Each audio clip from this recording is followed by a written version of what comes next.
la ligne Clermont-Orly est sauvée. Et en septembre, on aura une liaison entre Clermont et Orly.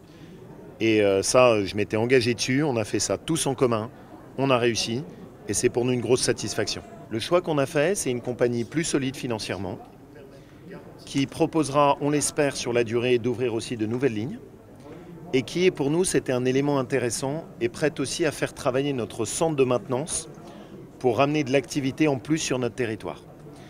C'est une compagnie qui est réactive, on a contacté les villes sur lesquelles elle opère, et tous nous ont dit sont très sérieux.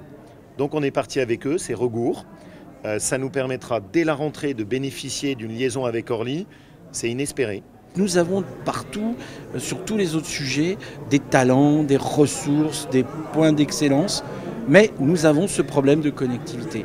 Or, ce problème de connectivité, dans un moment où il y a des recompositions démographiques avec des habitants qui vont décider de s'installer à 2 heures des grandes métropoles pour télétravailler 2 jours chez eux et ensuite revenir dans ces centres urbains, alors nous allons être exclus à nouveau de ce nouvel aménagement du territoire qui se fabrique aujourd'hui. Donc il y a urgence à trouver des solutions. Aujourd'hui, nous en avons trouvé une sur l'aérien, mais moi, je continuerai à me mobiliser avec tous les acteurs qui ont été engagés, Objectif Capital, les parlementaires, le département et la région, pour le ferroviaire. On est un grand territoire.